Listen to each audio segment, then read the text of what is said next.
जोरदार तालियां। जो कृपया भारत माता की। हमारे बीच में हमारे मुख्य अतिथि भारत के वित्त मंत्री श्री अरुण जेटली जी आ चुके हैं। एक बार जोरदार तालियां से स्वागत।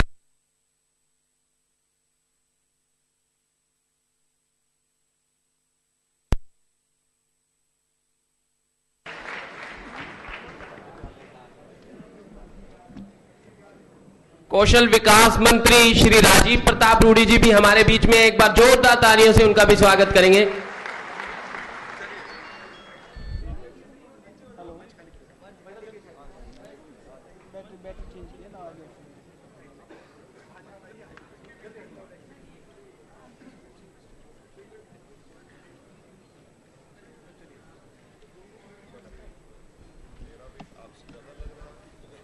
सबसे पहले मैं स्वागत की कड़ी में युवा मोर्चा के राष्ट्रीय उपाध्यक्ष श्री भूषण सिंह जी को, गुरुप्रवेश शैले जी को और सुनील यादव जी को कहूंगा कि मंच पर आएं और श्रीमान अरुण जेटली जी का स्वागत करें।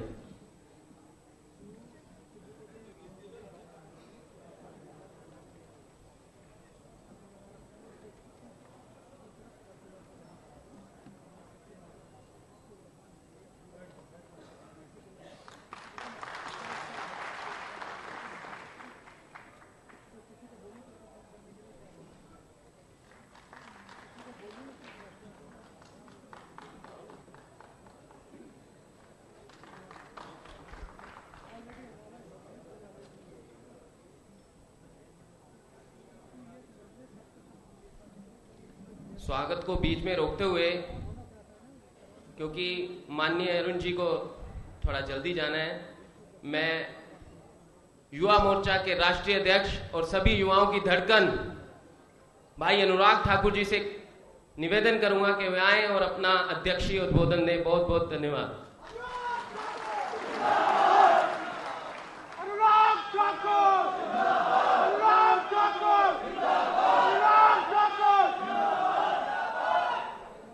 भारत माता की। भारत माता की। भारत माता की। भारत माता की।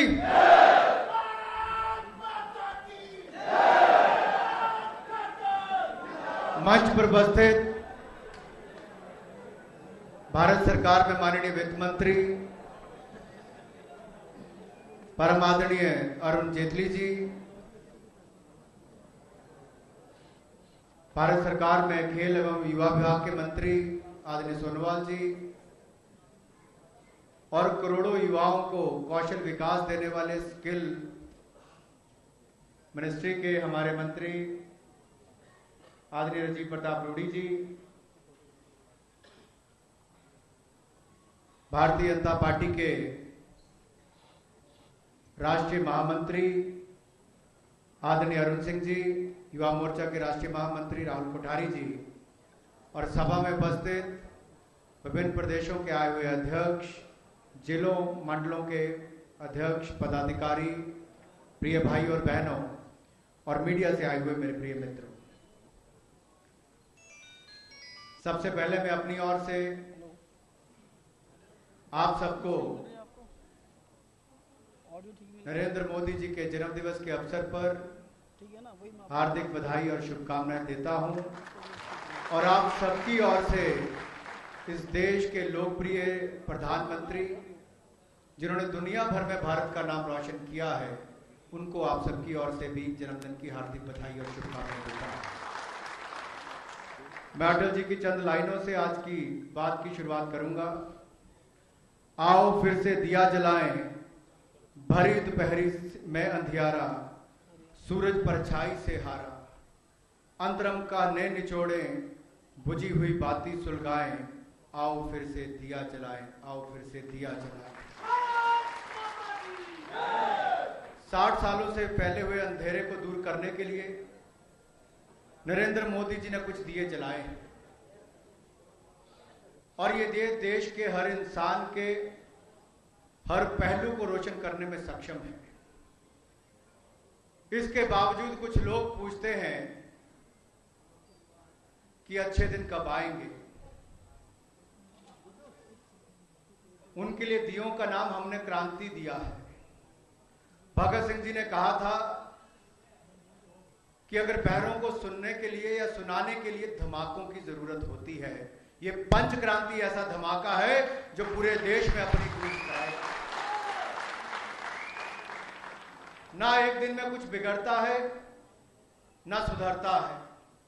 जो 60 सालों में बिगड़ा है वो एक दिन में सुधरने वाला नहीं, लेकिन हम नहीं चाहते कि उसमें 60 वर्ष लग जाएं। इसलिए हर उस क्षेत्र में क्रांति लाने की आवश्यकता है जिस और नरेंद्र मोदी जी ने कुछ कदम उठाए हैं, कुछ नए इनिशिएटिव लिए हैं। पिछले 1 साल में जो काम किए गए, जो नए परियोजनाओं को लॉन्च किया गया, सरकार ने अपनी भूमिका निभाई है। संगठन के माध्यम से हमें अपनी भूमिका निभानी होगी। अगर आजादी की क्रांति के लिए भगत सिंह ने कदम उठाए थे, अपनी जान तक न्यौछावर कर दी थी, तो आजाद हिंदुस्तान में इन 5 क्षेत्रों में क्रांति लाने के लिए आज का नौजवान कदम उठाने के लिए तैयार है। देश के गांव से शहर तक जाने के लिए तैयार है। मित्रों, क्रांति कहीं भी हो, चाहे वो भारत की क्रांति हो या फ्रेंच रेवोल्यूशन या रशियन रेवोल्यूशन हो, युवाओं की भूमिका सदा महत्वपूर्ण रही है। और भारत की आजादी से लेकर आज भारत को विश्व गुरु बनाने के लिए भी युवा की भूमिका महत्वपूर्ण रहेगी। और भारतीय जनता युवा मोर्चा ने तो करके दिखाया है।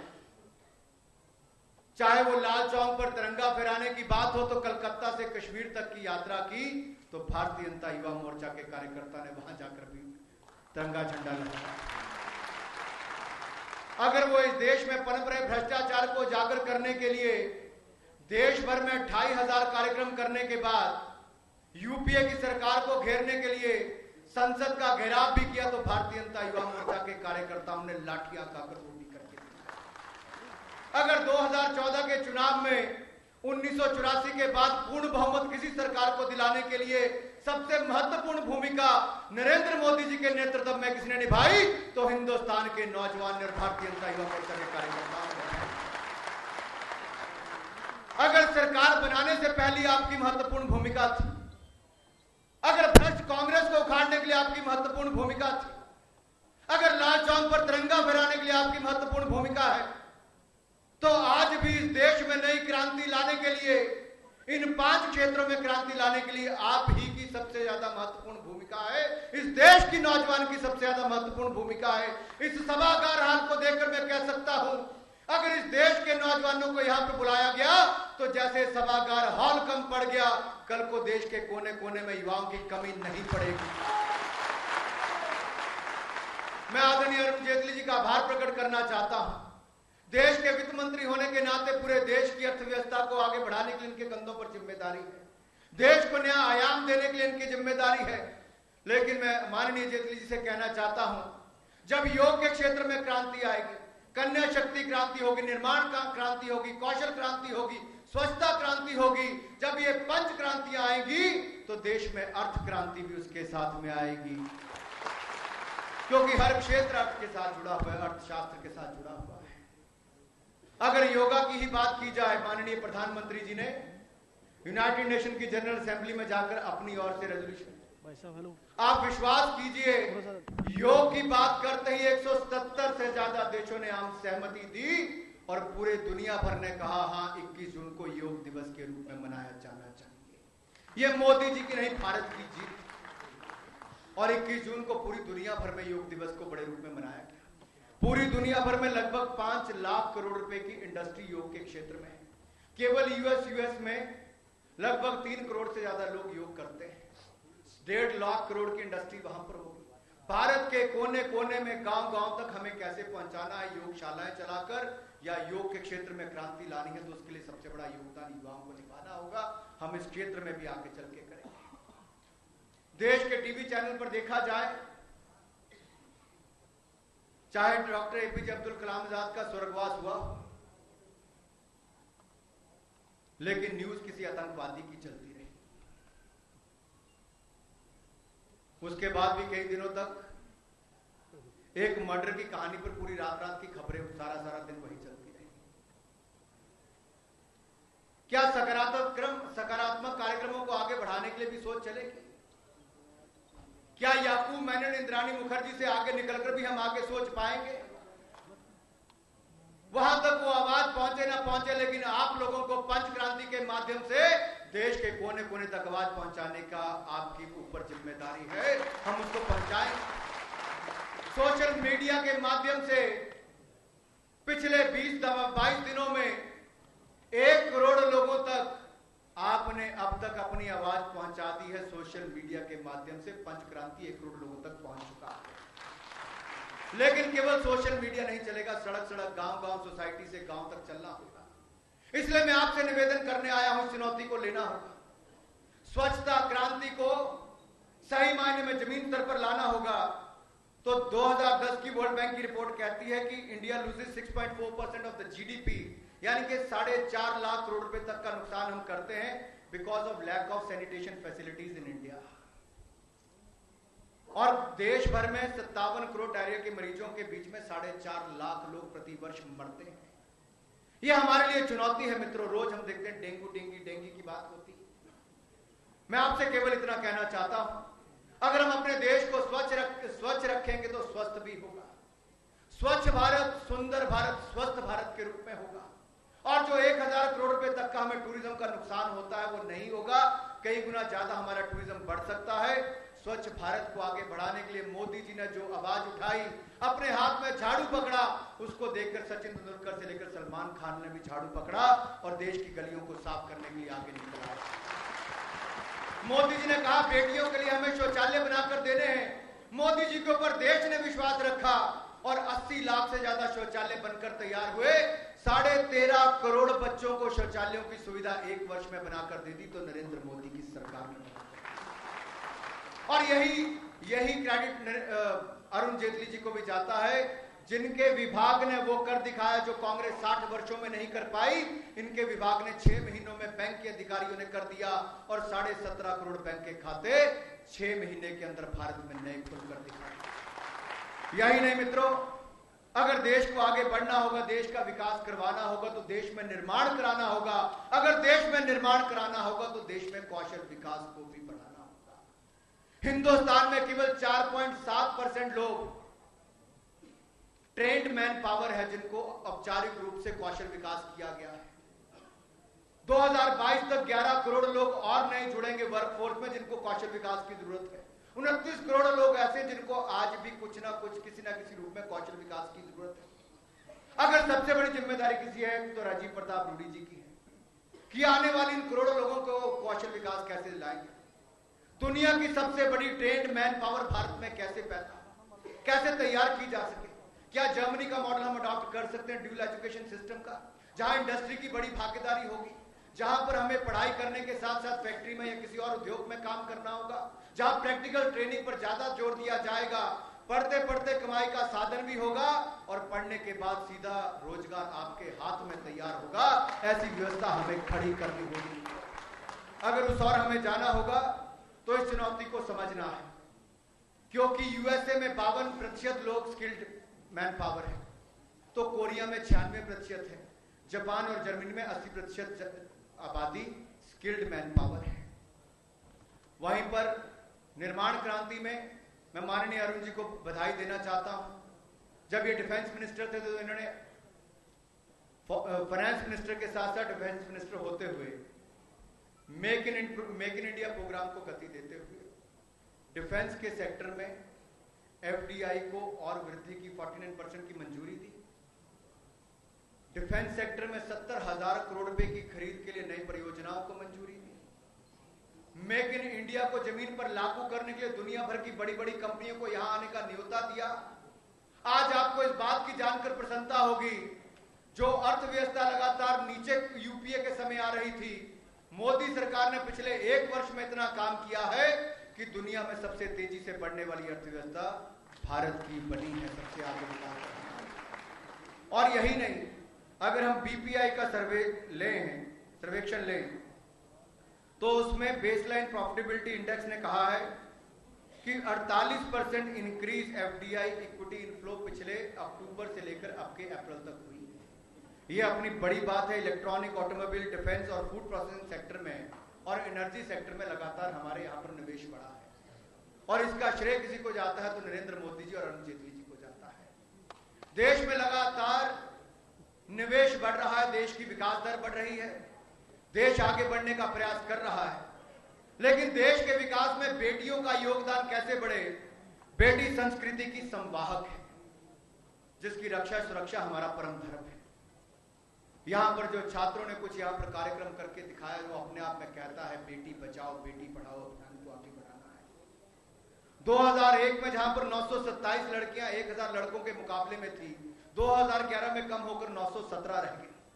हिंदुस्तान की सड़कों पर छेड़छाड़ होना एक आम बात हो गई, यूपी हो या कोई और राज्य हो या देश की राजधानी दिल्ली हो। महिलाओं के साथ बलात्कार की घटनाएं देश को शर्मसार करती हैं। नैतिक मूल्यों में जो गिरावट आई है उसके कारण देश पिछड़ा है। मैं आपसे निवेदन करना चाहता हूं, बेटी को बचाना भी होगा, बेटी को पढ़ाना भी होगा, और जब बेटी आगे बढ़ेगी तो देश आगे बढ़ेगा। और जहां तक मेक इन इंडिया की बात है, मुझे लगता है मेक इन इंडिया के साथ साथ हमें आगे के लिए, भविष्य के लिए मेक फॉर द वर्ल्ड के लिए भी हमें आगे बढ़ना होगा। हमारा आगे प्रण होना चाहिए कि दुनिया भर के लिए अगर सामान कहीं से बनकर जाएगा तो भारत से बनकर जाएगा। इस बात के लिए हमें सुनिश्चित भारत को करना होगा। भारत दुनिया का सबसे ज्यादा इंपोर्ट करने वाला देश था। आज मोदी सरकार के कारण आने वाले वर्षों में भारत से हथियार भी एक्सपोर्ट होंगे और ऑटोमोबाइल तो एक्सपोर्ट हो ही रहा है, बाकी क्षेत्रों में भी आगे बढ़ने का मौका मिलेगा। ज्यादा समय ना लेता हुआ, क्योंकि माननीय वित्त मंत्री जी को वापस जाना भी है, मैं केवल यही कहना चाहूंगा, मोदी जी ने पिछले 1 साल में जो कदम उठाए हैं उन्हें हर रोज कहीं ना कहीं हमें आगे लेकर जाना है, गांव से लेकर शहर तक पहुंचाना है। एक नरेंद्र के जन्मदिन से आज हमने कार्यक्रम की शुरुआत की है। इस पंच क्रांति के कार्यक्रम को एक नरेंद्र के जन्मदिन से दूसरे नरेंद्र के जन्मदिन तक लेकर जाएंगे। नरेंद्र मोदी जी के जन्मदिन से स्वामी विवेकानंद जी के जन्मदिन तक आगे लेकर जाएंगे। देश के कोने कोने तक, गांव गांव तक लेकर जाएंगे और इन 4 महीनों के अंदर धरातल पर 5 करोड़ लोगों तक पहुंचकर कम से कम 50 करोड़ लोगों तक अपनी आवाज पहुंचाने का प्रयास करेगा तो भारतीय जनता युवा मोर्चा करेगा। और स्वामी विवेकानंद जी के जन्म दिवस पर ये जो हमने क्रांति के दूत, क्रांति लाने के लिए हमने हर क्षेत्र में एक एक दूत हर क्रांति के लिए मंडल स्तर से लेकर जिला स्तर से लेकर राष्ट्रीय स्तर तक बनाया है। इन हजारों क्रांति दूतों को हम स्वामी विवेकानंद जी के जन्म दिवस पर 1 लाख से ज्यादा नौजवान एक साथ इकट्ठे होकर ये जो लक्ष्य हमने लिया है इसको प्राप्त करके आएंगे और स्वामी विवेकानंद जी के जन्म दिवस पर इकट्ठे होंगे। अंत में मैं यही कहना चाहता हूं जो स्वामी विवेकानंद जी ने कहा था, उठो, जागो, रुको मत जब तक लक्ष्य की प्राप्ति ना हो जाए। अंत में एक बार फिर अरुण जी का, सोनोवाल जी का, रूडी जी का, अरुण जी का अपने कीमती समय निकालकर पंच क्रांति के कार्यक्रम के शुभ अवसर पर आप यहाँ पर आए हैं। मैं आप सबका दिल की गहराइयों से युवा मोर्चा की ओर से बहुत बहुत आभार प्रकट करता हूँ। सोनोवाल जी, आप देश के युवाओं के लिए बहुत सारे काम कर रहे हैं, खेलों को आगे बढ़ा रहे हैं, आप इसी तरह काम करते रहिए, हमें आप प्रेरणा देते रहिए। आप सबका बहुत बहुत धन्यवाद। जय भारत, भारत माता की। अब मैं माननीय अतिथि गण से कहूंगा कि कृपया पंचमुखी दीप जलाकर, नीचे आके पंचमुखी दीप जलाकर पंच क्रांति का शुभारंभ करें।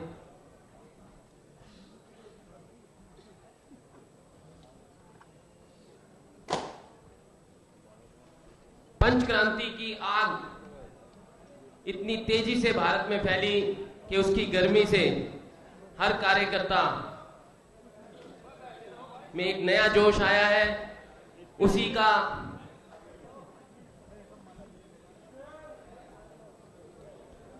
का एक उदाहरण मैं आपके सामने लाया हूं। हमारे ही कार्यकर्ताओं द्वारा निर्मित ये पंच क्रांति गीत आपके बीच में।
कृपया गीत बाद में चलाएंगे, बंद कर देंगे।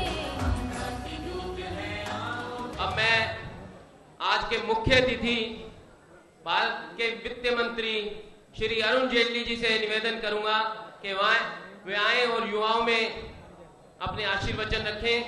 माननीय अरुण जेटली जी।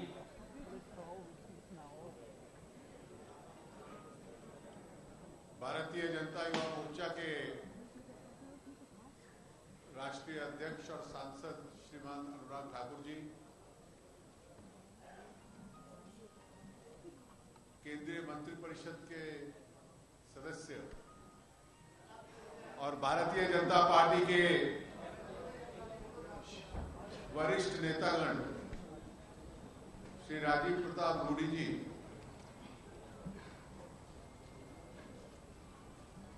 हमारे खेल मंत्री जो अब पहले आसाम में बहुत प्रिय नेता थे, अब पूरे देश में हैं, श्री सोनोवाल जी, पार्टी को ऐसा खड़ा किया है कि आने वाले चुनावों में भारतीय जनता पार्टी असम में सरकार में आ सकती है, ये संभावना पहली बार बनी है। हमारे महामंत्री श्री अरुण सिंह जी और युवा मोर्चा के कार्यकर्ता मित्रों, मैं अनुराग जी को और उनके सभी सहयोगियों को बहुत बहुत बधाई देता हूं, उनका अभिनंदन करता हूं कि उन्होंने इस पंचक्रांति अभियान की आज शुरुआत की है। एक प्रकार से शुरुआत के लिए ये कार्यकर्ता सम्मेलन है। आज से 1.25 साल पहले और उससे पूर्व भी जब 2014 का चुनाव चल रहा था,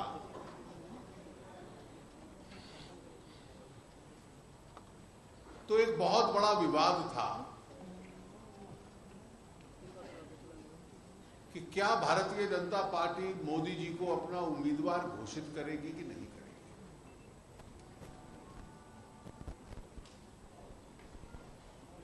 आज मोदी जी का जन्मदिन है,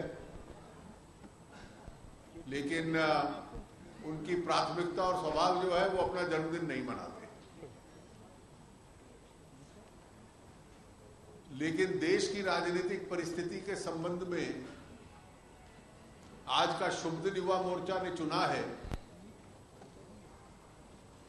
वो भी कार्यकर्ताओं का जो माननीय प्रधानमंत्री जी के प्रति स्नेह है उसका एक प्रतीक है। एक प्रचार चलता था कि आपके साथ कौन आएगा, क्या आप अकेले पड़ोगे, आपको साथी सहयोगी नहीं मिलेंगे। लोग गणित लगाते थे, 150 से शुरू हुए, 250 तक पहुंच गए, बाकी 70-80 सीट की यात्रा पूरी कैसे करोगे।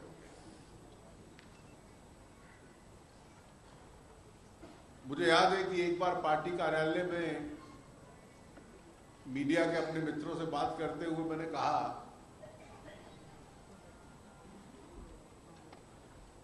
कि हम लोगों को एक पुरानी गलतफहमी है कि हर चुनाव का अपना गणित होता है। There is an arithmetic in every election.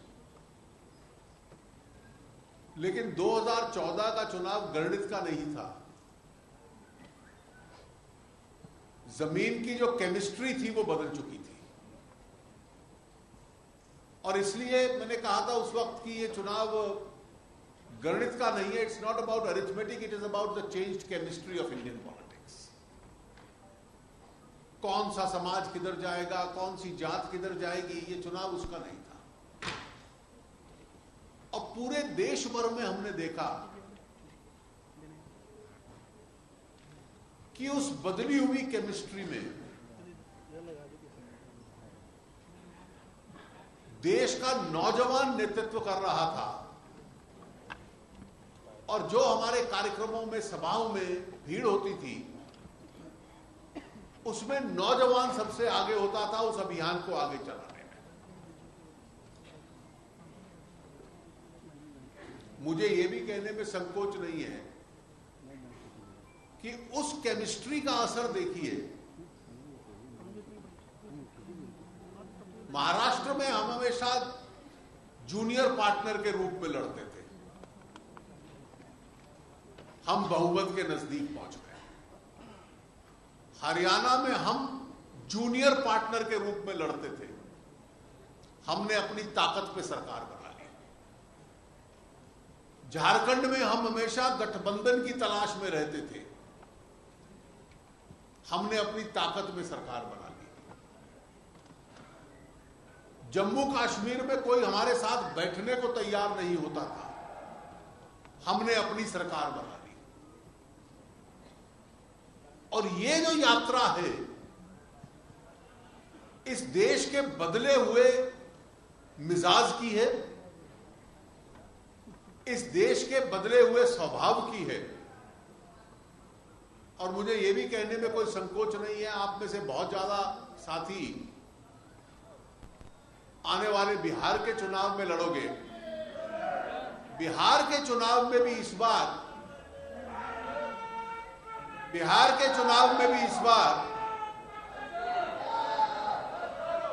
देखिए, आप लोग आ गए हैं, बहुत बहुत धन्यवाद। अब कार्यक्रम चलने दीजिए।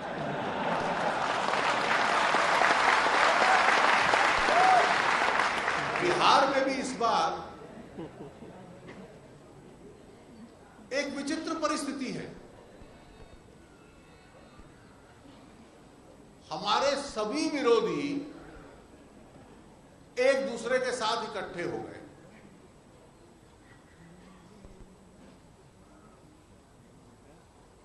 लालू जी कहते हैं कि ये मंडल 2 का चुनाव होगा।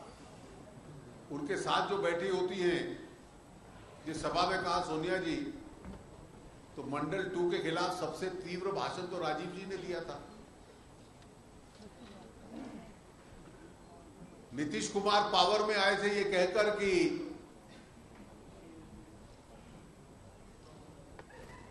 जंगल राज को हराना है। आज उन्होंने उस जंगल राज को अपना लिया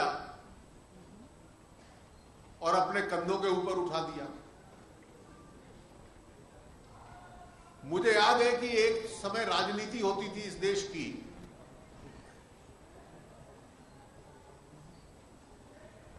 आजादी के बाद तो उसमें सबसे बड़ा कद पंडित नेहरू का होता था। पंडित जी के खिलाफ बहुत बोलने को तैयार नहीं थे, और सबसे बुलंद आवाज जो पंडित जी के खिलाफ खड़ी हुई संसद में, उनमें से एक डॉक्टर राम मनोहर लोहिया की थी। 1962-63 में 62 के चुनाव के बाद लोहिया जी ने पहली बार इस देश में कांग्रेस हराओ देश बचाओ का नारा दिया, और उस नारे में उन्होंने जितनी गैर कांग्रेसी पार्टियां थी उनको इकट्ठा करना शुरू किया। 3 उपचुनाव थे, उसमें बड़े बड़े नेता लोहिया जी खुद लड़े, कृपलानी जी लड़े, दिंदिया जी लड़े, और उन्हीं उपचुनावों में उन दिनों जनसंघ के अध्यक्ष डॉक्टर रघुवीर होते थे। उनकी रोड एक्सीडेंट में कैंपेन करते हुए वो लोहिया जी के लिए कैंपेन कर रहे थे, उनकी मृत्यु हुई थी। और उसका असर 67 में हुआ, जब 7-8 प्रांतों में गैर कांग्रेसवाद के नारे के ऊपर कांग्रेस विरोधी सरकारें बन गई। भारतीय जनसंघ के अलावा और उसके बाद भारतीय जनता पार्टी के अलावा कोई मूलतः कांग्रेस विरोधी थे तो लोहिया जी के समर्थक थे। और आज मैं देखता हूं कि लोहिया जी के नाम पर राजनीति करने वाले रोज शाम को 4 बजे एआईसीसी दफ्तर चले जाते हैं उनके साथ संयुक्त प्रेस कॉन्फ्रेंस करने के लिए।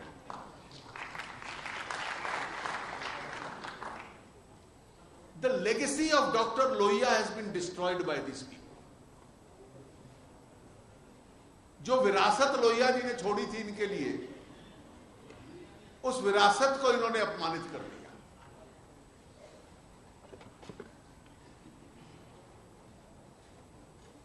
और इसलिए मुझे तो कम से कम इसमें कोई कहने में संकोच नहीं है। रूडी जी बिहार से है और बिहार में से छपरा से चुनाव जीतते हैं, जो लालू जी का गढ़ है, लालू जी वहीं से सांसद बनते थे।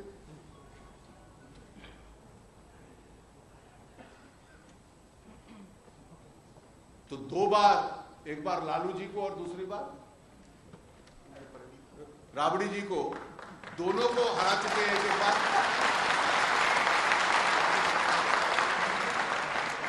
और इसलिए ये ज्यादा जानते हैं कि जिस तरह लोकसभा के चुनाव में चुनाव केवल 2 पार्टी या 3 पार्टी इकट्ठी होकर मोर्चा बना ले, वो गणित का चुनाव नहीं था, वहां केमिस्ट्री बदल चुकी है और नौजवान आगे आ चुका है। बिहार के चुनाव में भी उस बदली हुई केमिस्ट्री के आधार पर भारतीय जनता पार्टी और उसके साथी विजयी रहने वाले हैं।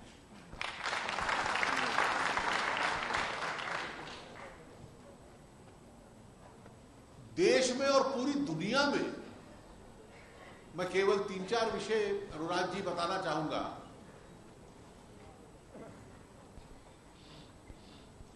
सतीश जी ऊपर आइए।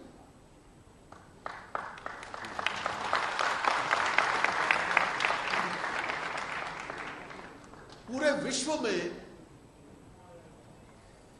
मुझे आजकल कई देशों में जाने का अवसर मिलता है। भारत की प्रतिष्ठा मोदी जी के नेतृत्व में सरकार बनने के बाद एक विचित्र बनी है। अनुराग जी कह रहे थे कि दुनिया से सबसे तेजी से चलने वाली अर्थव्यवस्था है।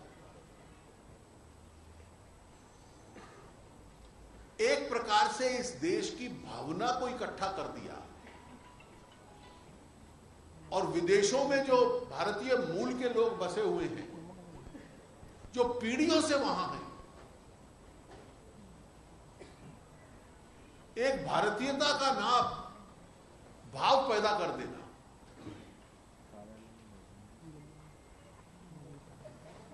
मैडिसन स्क्वायर हो या दुबई का क्रिकेट मैदान हो या सिडनी का क्रिकेट मैदान हो या अब नवंबर के महीने में लंदन में वेम्बले का स्टेडियम हो, उन देशों का जो राजनीतिक नेतृत्व है वो मजाक में कहते हैं कई बार कि हमें समझ नहीं आ रहा, हमें इतनी भीड़ अपने देश में सुनने को नहीं आती, आपके प्रधानमंत्री यहां जाते उनको आ जाते। एक स्वाभिमान देश का बड़ा, एक अंतर ये आया। मुझे याद है, मुझे सौभाग्य था अटल जी के मंत्रिपरिषद का सदस्य बनने का। अटल जी का जैसे स्वभाव था, मंत्रिपरिषद की बैठक में खूब चर्चा होती थी, हर तरह का विचार आता था और बाद में लोग देखते थे अटल जी अपनी बात कह देते थे कि ये ठीक लगता है तो सब मान जाते थे।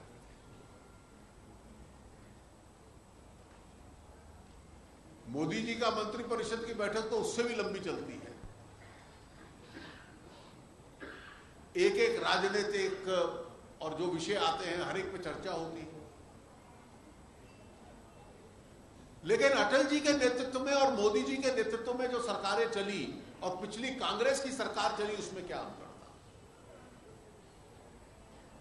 कांग्रेस की सरकार का मॉडल था जैसे एक कंपनी का मॉडल होता है, एक बोर्ड ऑफ डायरेक्टर होता है,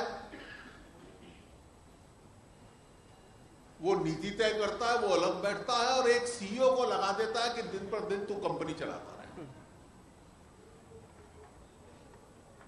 और अधिकार सारे बोर्ड में होते हैं।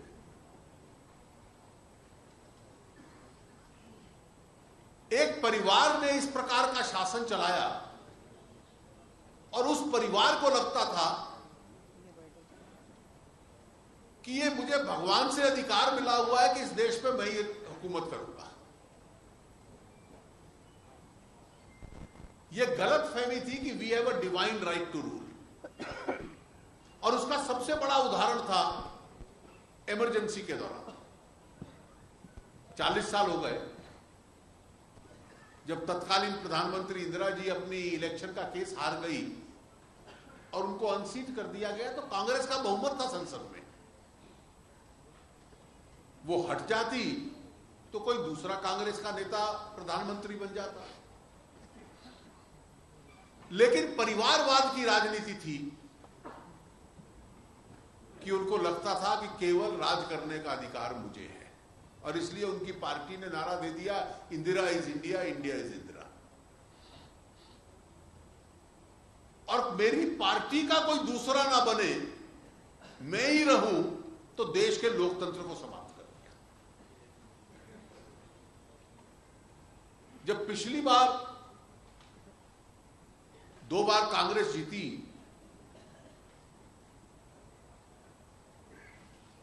डॉक्टर साहब को आगे रखा, लेकिन अधिकार परिवार के पास रहना चाहिए। और इस वक्त जब पूरा बहुमत मिल गया, आपकी 44 सीट रह गई, क्योंकि मेरे राज करने के अधिकार के ऊपर कुठाराघात हुआ है, इसलिए मैं संसद नहीं चलने दूंगा, सरकार नहीं चलने दूंगा। ये वही सोच है कि हमारे अलावा किसी दूसरे को राज ना करने दें।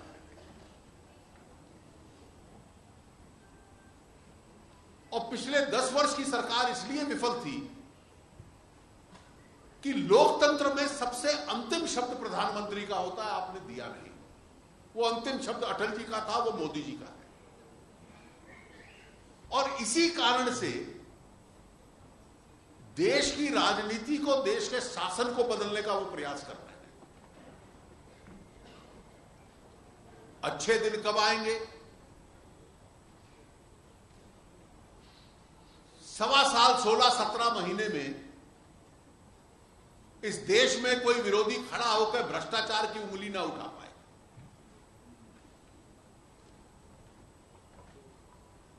हम लोग टेलीकॉम की बात करते थे तो स्पेक्ट्रम का 1,76,000 करोड़, कोयले का 1,86,000 करोड़, लोग कहते थे कि ये शायद बहुत ज्यादा कह दिया है। आदरणीय रामलाल जी भी हमारे बीच में हैं, हमारे राष्ट्रीय सदस्य। तो ये कहा जाता था कि ये बहुत ज्यादा कह दिया गया, शायद ये 1,76,000, 1,86,000 ना हो। तो जब रविशंकर जी ने नीलामी स्पेक्ट्रम की पीयूष गोयल जी ने कोयले की खानों की, तो पता चला ये 1,76,000 और 1,86,000 करोड़ कम रकम थी। असली में तो पैसा उससे ज्यादा कहीं मिला, कई गुना ज्यादा उससे मिलेगा। और ये पैसा कहां जाएगा? जिन राज्यों से कोयले की खदानें मिली, झारखंड है, बंगाल है, उड़ीसा है, छत्तीसगढ़ है, मध्य प्रदेश का हिस्सा है, थोड़ा सा महाराष्ट्र का वनवासी क्षेत्र है। और वनवासी क्षेत्र पिछड़े क्षेत्र माने जाते हैं। 68 साल में उनके लिए बहुत काम नहीं हुआ, ऐसा लोग मानते हैं। ये सारा उन लोग क्षेत्रों के विकास के लिए जाएगा। और सबसे अच्छा आंकड़ा मुझे मिला, सबसे अच्छा आंकड़ा मिला कि 3 दिन पहले वर्ल्ड बैंक ने कहा कि हम बताओ कि इस देश में व्यवसाय करना किस राज्य में सरल है, which is the ease of doing business in India. तो स्वाभाविक था गुजरात नंबर 1 था। लेकिन पहले 6 राज्यों में झारखंड, छत्तीसगढ़ और उड़ीसा भी थे, जहां देश का सबसे पिछड़ा वर्ग वनवासी क्षेत्र रहता है। यानी वो लोग भी अब प्रगति करना चाहते हैं, इस राय में आ गए। मेरे मित्र नीतीश जी बार बार कहते हैं विकास पे बहस करो, बहस क्या करें? गुजरात मॉडल नंबर 1 पे आया, बिहार 21वें नंबर पे आया। 15 साल लालू जी के और 10 साल नीतीश जी के, 25 साल की सरकार। 25 साल एक टर्म नहीं होती, सरकार का अवधि काल नहीं होता। 25 साल तो राजनीतिक युग बन जाता है। और उस राजनीतिक युग में बिहार 21वें नंबर नंबर पे, और बिहार से नीचे कौन से हैं? केवल पूर्व उत्तर के या पहाड़ के राज्य, जिनको एक स्वाभाविक तकलीफ है। नॉर्थ ईस्ट और हिल स्टेट्स छोड़ दो, बाकी सबसे पीछे।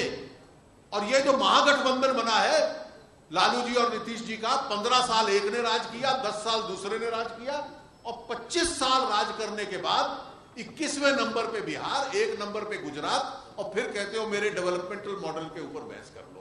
बहस तो समाप्त हो चुकी है। अर्थव्यवस्था आंकड़ों से बोलती है, बहस से नहीं बोलती।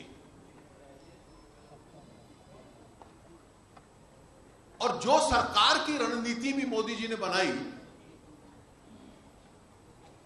वो रणनीति भी है कि देश की अर्थव्यवस्था आगे बढ़े। आगे बढ़ती है तो रोजगार मिलता है, विकास होता है।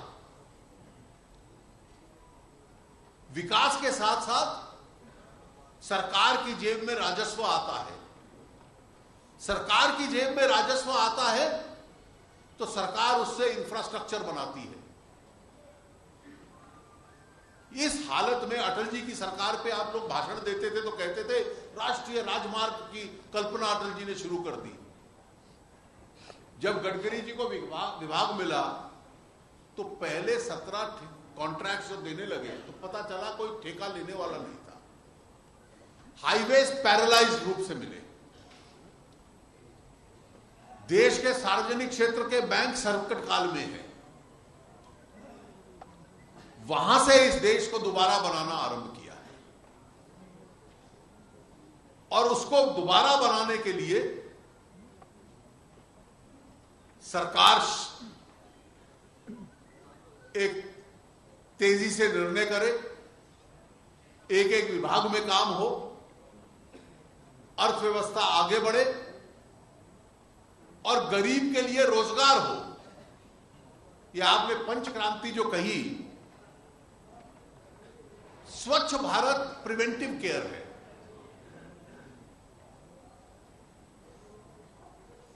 और एक स्वच्छता की कल्पना लाना, इससे स्वास्थ्य, इससे टूरिज्म, इससे जीवन शैली, मैंने इससे बड़ा कार्यक्रम नहीं देखा जो केवल सरकार का कार्यक्रम नहीं बचा लेकिन देश ने जिसको अपनाया। पिछले सप्ताह मैं केरल गया तो वहां की एक धर्मगुरु है, बहुत बड़ी अम्मा, उन्होंने कहा कि हम 100 करोड़ रुपया दे रहे हैं कि गंगा जी के साथ साथ हर गांव में, हर घर में शौचालय बने। इसके लिए ये धर्मगुरु थे। स्कूलों में तो हम देख रहे हैं। कल दुनिया की एक बहुत बड़ी कंपनी है, पूरे विश्व की बहुराष्ट्रीय, उसके बोर्ड की मीटिंग की बात है।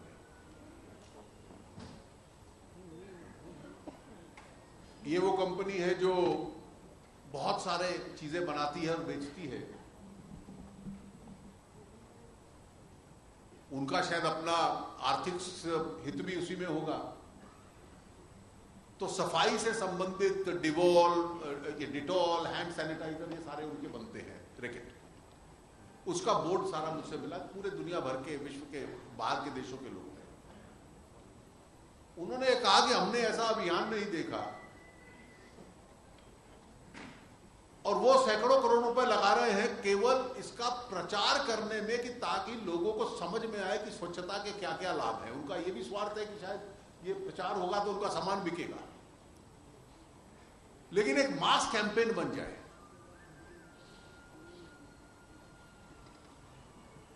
ये जो कौशल क्रांति है, ये क्या है? 125 करोड़ लोग इस देश में हैं। बड़ा उद्योग जो है, बड़ी इंडस्ट्री है, वो 2 करोड़ लोगों को रोजगार देती है। ये कोई बहुत रॉकेट साइंस नहीं है कि किसी को समझ में ना आए। 55% लोग खेती में हैं। खेती की जो आमदनी है, पूरी राष्ट्रीय आय का हिस्सा केवल 15%। अब 55% लोग 15% आमदनी पे जीवित है। इसलिए ग्रामीण क्षेत्रों में स्थिति खराब है। इसका हल क्या है? इसका हल बड़ा स्पष्ट है। कि इस 55% की संख्या को कम करो और गांव में रहने वाला एक व्यक्ति खेती करे, उसके परिवार के दूसरे लोगों को रोजगार मिले। रोजगार के लिए आपको उत्पादन क्षेत्र मैन्युफैक्चरिंग में जाना पड़ेगा, सर्विसेज में जाना पड़ेगा। उसके लिए आपको उद्योग खड़े करने पड़ेंगे, आपको इंफ्रास्ट्रक्चर बनाना पड़ेगा। जो पूरे विश्व में तेल के दाम घटे और सरकारी खजाने पे थोड़ा बोझ कम हुआ, तो हमने वो पैसा निकालकर पूरा कृषि को बढ़ाने के लिए सिंचाई में लगा दिया और इंफ्रास्ट्रक्चर में लगा दिया। अधिक से अधिक पैसा सिंचाई में लगाओगे तो किसान का कल्याण होगा, इंफ्रास्ट्रक्चर में लगाओगे तो नागरिक को सुविधा मिलेगी और उससे देश का उत्पादक क्षेत्र बढ़ेगा। अब 2 योजनाएं उस दृष्टि से, एक रूडी जी का विभाग कि लोगों के अंदर अपनी क्षमता पैदा करो, स्किल पैदा करो, कौशल्य पैदा करो। इस देश में लाखों करोड़ों की संख्या में गाड़ियों के ड्राइवर हों, प्लम्बर हों, बिजली का काम करने वाले हों, हर तरीके से लोग स्वयं काम कर पाए, लेकिन काम के लिए पूंजी चाहिए।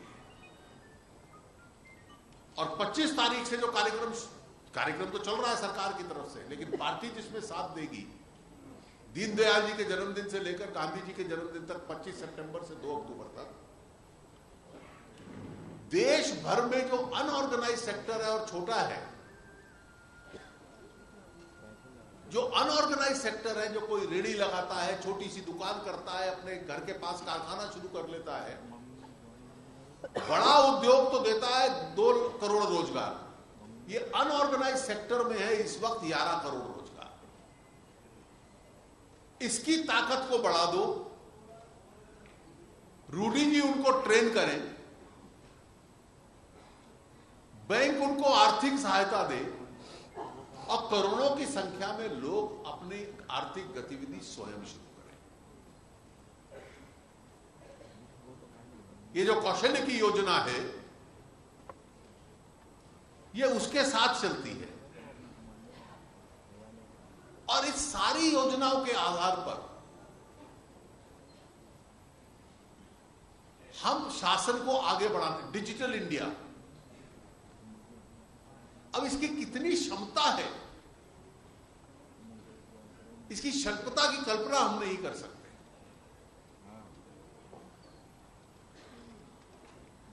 और आने वाला युग डिजिटल युग रहने वाला है, उसको कोई ताकत रोक नहीं पाएगी। टेक्नोलॉजी को कोई रोक नहीं पाया, रोकना भी नहीं चाहिए। Nobody can defy technology. और इन सब क्षेत्रों से लेकर शासन आगे चले। कांग्रेस की रणनीति क्या है कि संसद में हम शोर मचाएं, संसद ना चलने दे और जिन अच्छे कामों के लिए कानून बनना है वो कानून ना बनने दे। कानून क्या है कि आज कोई भी व्यक्ति सामान बनाता है, व्यवसाय करता है, व्यापार करता है, तो 25 स्थानों पर उसको परेशानी आती है। एक राज्य से दूसरे राज्य में सामान जाता है तो ट्रक खड़े रहते हैं, हर राज्य का टैक्स देता है, हर स्टेज पे टैक्स देता है। इसको हटाकर देश में एक स्थान पर टैक्स कर दो।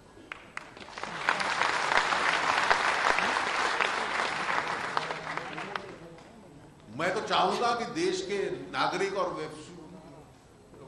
व्यवसायी, व्यापारी और छोटे व्यापारी जिनको परेशानी आती है कि कांग्रेस के नेतृत्व को जाकर समझाएं, देश को रोकने का तुम्हें अधिकार नहीं है। संसद में संख्या भी हमारे साथ है, कोई दल उनके साथ नहीं खड़ा। संसद चलने नहीं देंगे। ये एक परिस्थिति पैदा की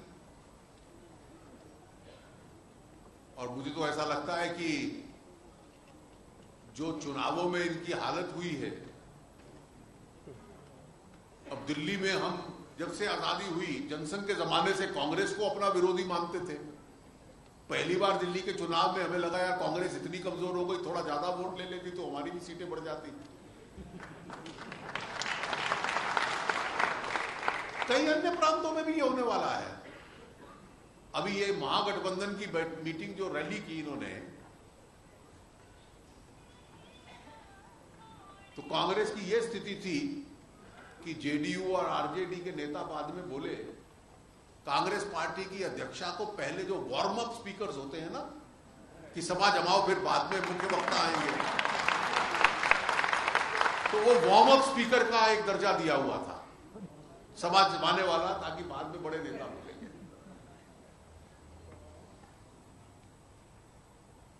मेजर सीट तो वो दोनों ले गए और कुछ प्रचुन में लूज चेंज जिसको कहते हैं वो कांग्रेस का है। अब मुझे समझ में आ रहा है कि पंजाब की भी स्थिति ऐसी बन रही है कि तीसरे नंबर पे ही ना पहुंच जाए, जो 1.5 साल बाद चुनाव है। अब इसमें पार्टी, संगठन, युवा बहुत बड़ी भूमिका है। सरकार के ये सारे कार्यक्रम और संगठन के सारे कार्यक्रम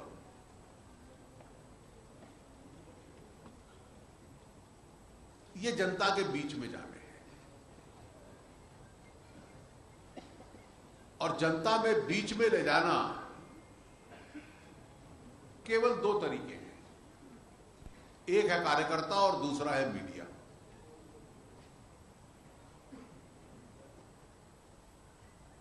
अब मीडिया का अपना चरण चल रहा है, उसका अपना एक स्वभाव है। वो एक विषय लेकर सारा दिन उनको लगता है कि एक ही चीज देश में हो रही है, खुद ही एजेंडा बनाना और उसी एजेंडा पे टिप्पणियां लेना। लेकिन उसके साथ कैसे जीना है, ये जीने का तरीका राजनीतिक लोगों को आ गया। जो असली एजेंडा है देश का, उस असली एजेंडा को जनता के बीच में ले जाना, ये कार्यकर्ता का काम है और युवा का काम है। और इसका प्रमाण तब पता चलता है जब चुनावों के परिणाम आते हैं। देश भर में, मध्य प्रदेश में, राजस्थान में कितना प्रचार किया वसुंधरा जी के और शिवराज जी के खिलाफ, एक तरफा जीत हुई। दिल्ली में छात्र संघ का चुनाव हुआ, एक तरफा जीत हुई। वामपंथियों के गढ़ में जाकर भी हमने अपना झंडा गाड़ा जवाहरलाल नेहरू विश्वविद्यालय में।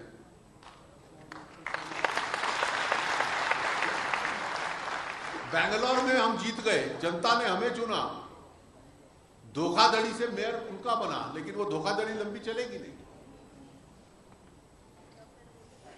और इसलिए ये जो आपने पूरा अभियान चलाया है, आज का शुभ दिन जो मोदी जी का जन्मदिवस है, उसका प्रयोग कर कर मुझे लगता है कि वो स्वयं जन्मदिन नहीं मनाते, लेकिन सरकार को और संगठन को बल देना, ये सबसे अच्छा तरीका अनुराग जी ने चुना है उनका जन्मदिन मनाने के लिए। और इसके साथ साथ युवाओं की पूरी फौज, अनुराग जी बिहार के चुनाव में भी लगे, और जो एक विजय यात्रा आरंभ हुई थी बिहार में भी हम लोग उसको पूरा करें। मैं एक बार फिर भारतीय जनता युवा मोर्चा, अनुराग जी और उनके सभी सहयोगियों का बहुत बहुत अभिनंदन करता हूं। और ये आपका अभियान अति सफल रहेगा, इसकी बहुत बहुत उम्मीद करता हूं। बहुत बहुत धन्यवाद।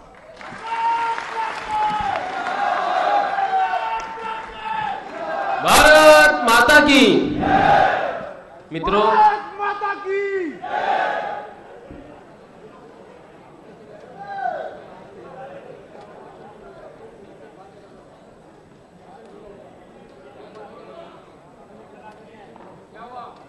स्वागत के कार्यक्रम को आगे बढ़ाते हुए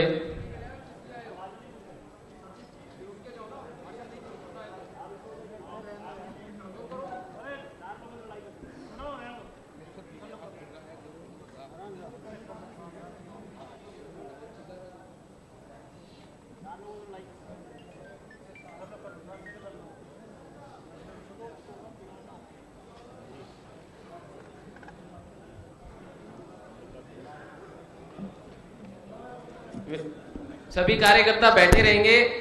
माननीय अरुण जी को थोड़ी व्यवस्था के कारण जाना है, बाकी सभी हमारे अतिथिगण यहीं पर हैं। सभी कार्यकर्ताओं से निवेदन है कि कृपया बैठे रहें।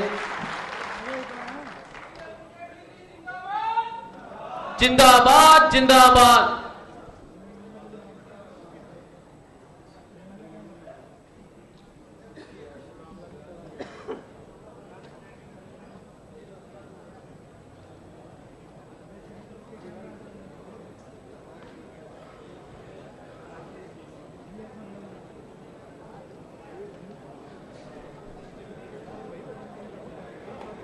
अब मैं सभी कार्यकर्ता बैठे रहेंगे कृपया।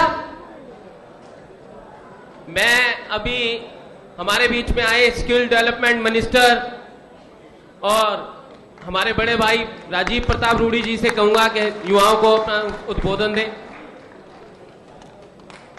माननीय अनुराग जी, माननीय रामलाल जी, हमारे बीच में उपस्थित डॉक्टर महेश शर्मा जी, श्री अरुण सिंह जी, माननीय सोनोवाल साहब और भारतीय जनता पार्टी के राष्ट्रीय महासचिव माननीय रामलाल जी और युवा मोर्चा के कार्यकर्ता। स्वाभाविक तौर से अरुण जी के भाषण के बाद जिन सब विषयों को उन्होंने लिया है उसके बाद बहुत कुछ गुंजाइश बचती नहीं, लेकिन आप लोगों के बीच में बैठ करके